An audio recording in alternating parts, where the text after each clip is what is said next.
చిన్న సాయి మాధవ్ బుర్రా గారిని మాట్లాడవలసిందిగా రిక్వెస్ట్ చేస్తున్నాం. అందరికీ నమస్కారం అండి. ముందుగా సుదర్శన్కి జన్మదిన శుభాకాంక్షలు.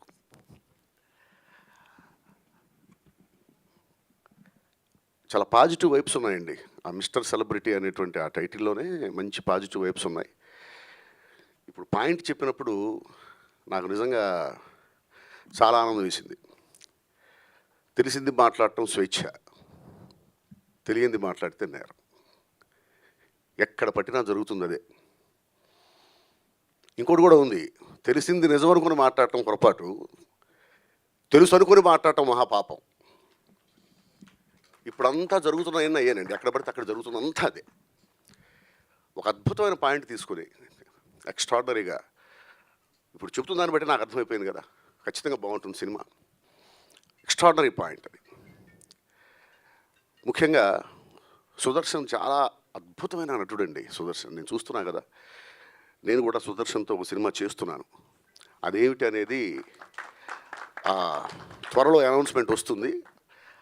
అది ఒక సర్ప్రైజ్ న్యూసే అవుతుంది అది అనుకుంటున్నాను. మా గురువుగారి మనవడు. ఈరోజు నేను ఇక్కడ ఉన్నాను, మీతో మాట్లాడుతున్నాను అంటే ఎన్నో సినిమాలు నేను ఎప్పుడు చెప్తూ ఉంటా, పరుచూరు బ్రదర్స్కి నేను ఏకలవ్య శిష్యుడిని అని. వాళ్ళ సినిమాలు చూసి విచిత్రమైన విషయం ఏంటంటేనండి,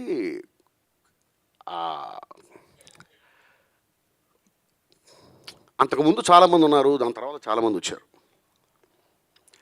కానీ స్క్రీన్ మీద హీరో టైటిల్ పడగానే విజిల్స్ రావటం అనేది మనకందరికీ తెలిసిన విషయమే.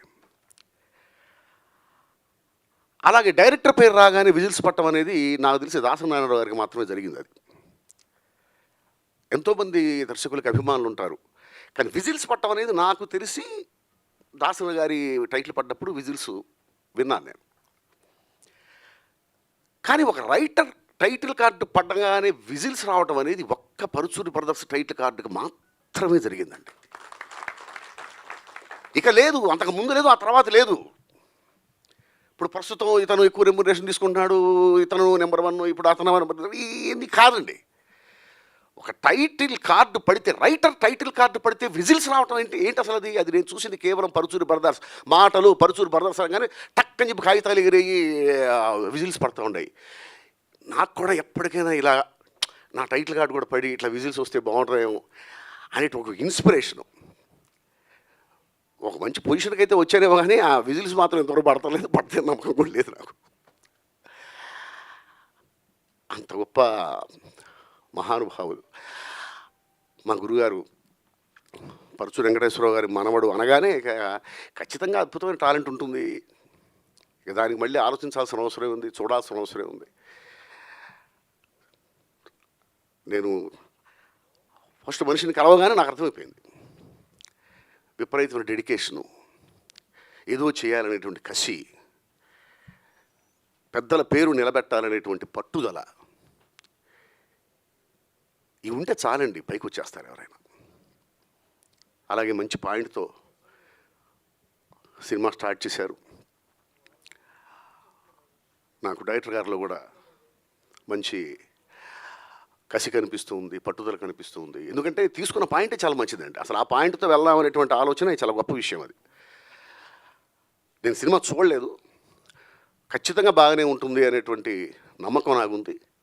ఈ సినిమా బాగా ఆడాలి, ప్రొడ్యూసర్స్కి బాగా డబ్బులు రావాలి, గొప్ప ప్రశంసలతో విజయవంతం అవ్వాలి సినిమా. సుదర్శన్తో నెక్స్ట్ తీసే సినిమాకి మంచి బిజినెస్ అవ్వాలి సినిమా వల్ల.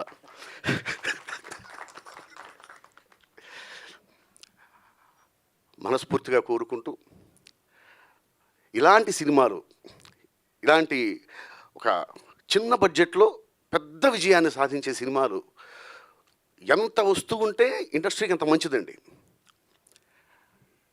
దాసరి గారు కూడా ఎప్పుడు చెప్పేది అదే, బడ్జెట్ తక్కువై ఉండాలి, రాబడి ఎక్కువై ఉండాలి. ఇప్పుడు అలాంటి సినిమాలు కూడా వస్తూ ఉన్నాయి. విపరీతమైన పెద్ద బడ్జెట్తో తీసే సినిమాలు వస్తున్నాయి, చిన్న బడ్జెట్తో పెద్ద విజయాన్ని సాధించే సినిమాలు కూడా వస్తున్నాయి. ఇది నిజంగా ఇండస్ట్రీకి మంచి మార్పు, చాలా మంచి విషయం. ఇదే పంథాలో, ఇదే మార్గంలో, ఇలాగే విజయాల బాటలో తెలుగు సినిమా ఇండస్ట్రీ కొనసాగుతూ ఉండాలి, ముందుకు సాగుతూ ఉండాలి. అందులో నేను ఉండాలి, ఎప్పుడూ ఉండాలి అని మనస్ఫూర్తిగా కోరుకుంటూ ఈ సినిమా విజయాన్ని మనస్ఫూర్తిగా ఆశిస్తూ thank you very much. Thank you sir, thank you so much. And ఇప్పుడు మా హీరో